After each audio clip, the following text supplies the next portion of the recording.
اور اس کے ارشادات کے مطابق اس کے دیے ہوئے اختیارات کو استعمال کرنا ہے۔ یہ وہ فرق ہے جو دنیا کے دوسرے نظاموں اور اسلام کے نظام سیاست میں بنیادی اہمیت کا مالک ہے۔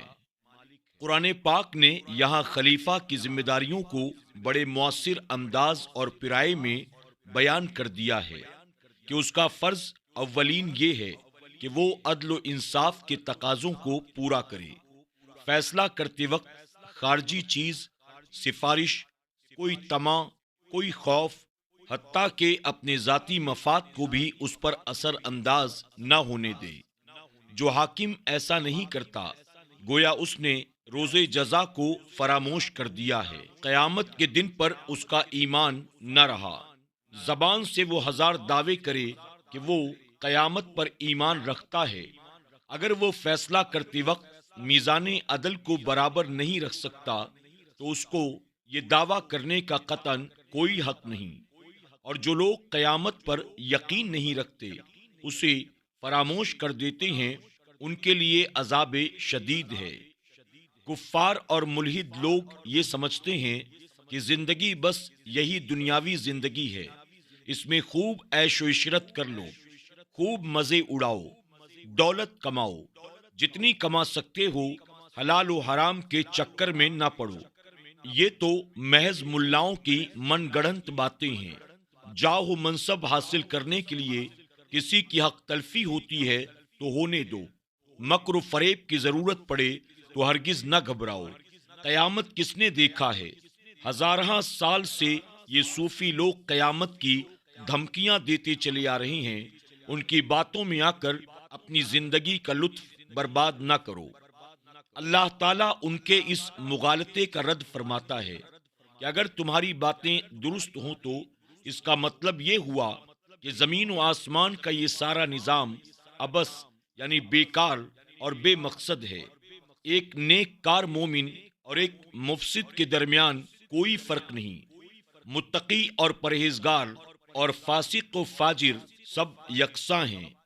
سن لو، اس کائنات کے خالق ہم ہیں اور ہم نے کوئی چیز بھی عبث یعنی بیکار اور بے مقصد پیدا نہیں کی۔ ہم علیم بھی ہیں، حکیم بھی، ہمارا کوئی کام حکمت سے خالی نہیں۔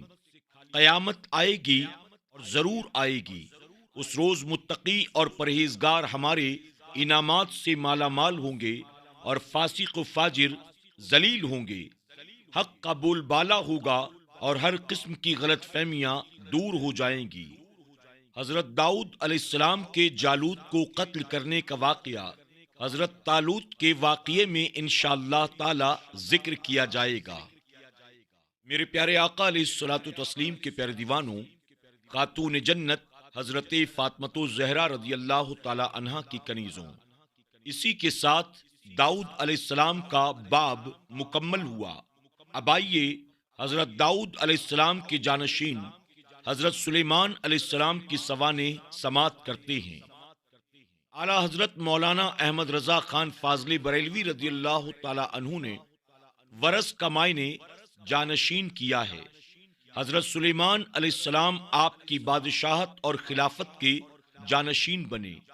مال و دولت کی وراثت یہاں مراد نہیں، بلکہ نبی کریم صلی اللہ علیہ وسلم کے ارشاد کے مطابق انبیاء اکرام کے مال و دولت کا کسی کو وارث نہیں بنایا جاتا ہے۔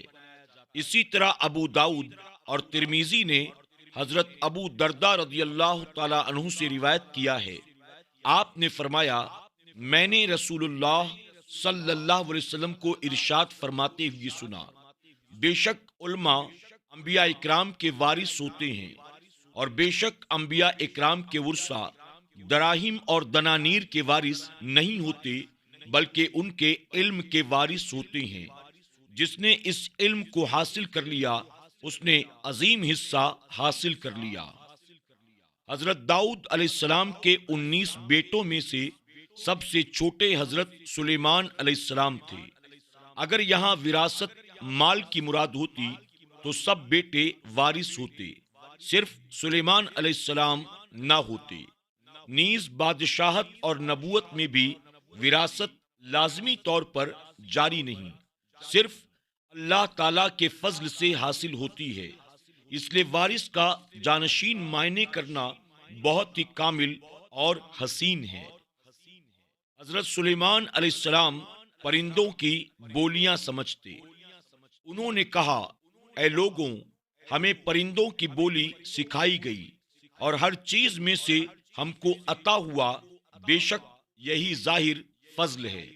یہ تو ہم روزمرہ مشاہدہ کرتے ہیں کہ پرندے ضرور اپنی اپنی بولیاں بولتے ہیں۔ جس طرح ایک قسم کے پرندے دوسری قسم کے پرندوں سے مختلف بولیاں بولتے ہیں، اسی طرح ایک ہی قسم کے پرندے مختلف اوقات میں مختلف قسم کی بولیاں بولتے ہیں۔ ایک دوسرے سے لڑتے ہوئے ان کے بولنے کا انداز اور ہوتا ہے، ایک دوسرے سے محبت کے وقت ان کی گفتگو کا انداز مختلف ہوتا ہے۔ جب ان پر کوئی درندہ یا شکاری حملہ کرنا چاہے تو ان کے کلام کی نوعیت اور ہوتی ہے۔ اس سے پتہ چلتا ہے کہ ان کی بولیاں صرف چیخ و پکار، شور و گل میں نہیں ہوتی، بلکہ ان کے مطالب و مقاصد بھی اس میں پائے جاتے ہیں، جنہیں وہ خود اچھی طرح سے سمجھتے ہیں، اگرچہ ہم ان کی بولیوں کو سمجھنے سے قاصر ہوتے ہیں۔ سلیمان علیہ السلام کو اللہ تعالیٰ نے پرندوں کی بولیاں سمجھنے کی قوت عطا فرمائی تھی۔ آپ علیہ السلام سمجھ لیتے تھے کہ یہ کیا کہہ رہے ہیں۔ یاد رہے کہ آپ علیہ السلام کا اپنے آپ کو جمع کے صیغے سے تعبیر کرنا سیاست کے قانون کے مطابق تھا کہ بادشاہ اپنی رعایا سے اسی انداز میں کلام کرتے ہیں، اس میں تکبر کی نیت نہیں تھی۔ بعض حضرات نے کہا کہ پرندوں کی بولیاں حضرت سلیمان علیہ السلام اور ان کے باپ حضرت داؤد علیہ السلام دونوں ہی جانتے تھے، اس لیے جمع کا صیغہ لایا گیا ہے، لیکن یہ قول درست نہیں، کیونکہ یہ ثابت نہیں کہ حضرت داؤد علیہ السلام بھی پرندوں کی بولیاں جانتے تھے۔ حضرت سلیمان علیہ السلام نے مور کی آواز کو سن کر کہا، یہ کہہ رہا ہے کہ جیسا کرو گے ویسا بھرو گے۔ ہدہد کی آواز کو سن کر کہا، یہ کہہ رہا ہے کہ اے گناہ گاروں، اللہ تعالیٰ سے مغفرت طلب کرو۔ خطاف یعنی لمبے بازوؤں والا، چھوٹے پاؤں والا، سیاہ رنگ کا ایک پرندہ، اس کی بولی کو سن کر آپ نے فرمایا، یہ کہہ رہا ہے نیکی کے کام کرو تاکہ ان کی جزا پاؤ۔ عمری کی آواز کو سن کر کہا، یہ تسبیح پڑھ رہی ہے، سبحان ربی العالی۔ چیل کو بولتے ہوئے سن کر آپ نے فرمایا، یہ کہہ رہی ہے رب کے بغیر ہر چیز کو فنا ہو جانا ہے۔ بھٹ تیتر کی آواز کو سن کر آپ نے فرمایا، یہ کہہ رہا ہے جو خاموش رہا وہ سلامتی میں رہا۔